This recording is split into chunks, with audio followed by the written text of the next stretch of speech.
showed no hate to the ones who were going to kill him. In fact, he prayed for their forgiveness.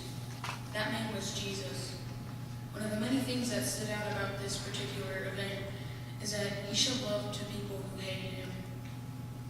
This is no ordinary love.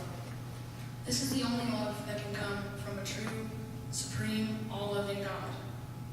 There's also something very, very special about this kind of love.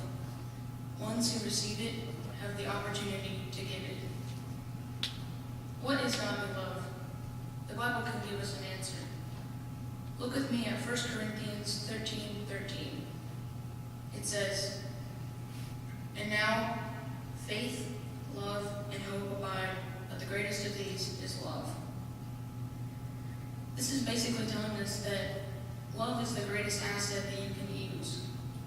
Hope is essential to guiding through all the trials and tribulations that will come. And faith gives you this sense of that God is there and that you have somebody to believe in. Without love, none of those matter at all. 1 John 4:8 says that God is love, and if God is love, then when we love one another, we are showing them God. Where does godly love come from? Well, the obvious answer would be God. Please turn to Romans 5:5. Romans 5, verse 5.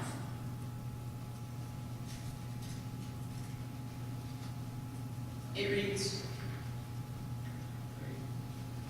"Now hope does not disappoint, because the love of God has been poured into our hearts by the Holy Spirit who is given to us." That means that all of God's love is in our hearts through the Holy Spirit. How do we get the Holy Spirit? By being baptized. Look with me at 1 Timothy 1, verse 5. 1 Timothy 1, verse 5.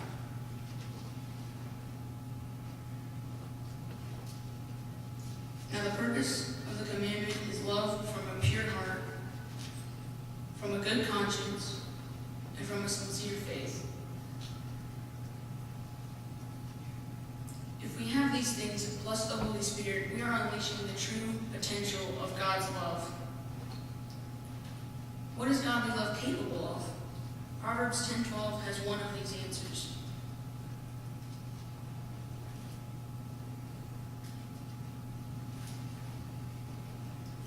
Hatred stirs up strife, but love covers all sins. If love covers all sins, with the help of baptism, then love will prevail in the end. Let's look at 2 Corinthians 5:14. 2 Corinthians 5, verse 14.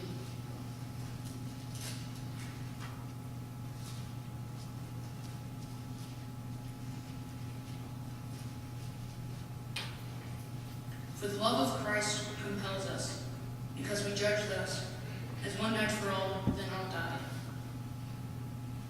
If godly love compels us as Christians who are surrounded by friends who are loving and kind, then what effect will this have on people who live in a world of hate? I want you to remember 1 Corinthians 13, verse 8. Love never fails. And I want to ask you one question. What can godly love do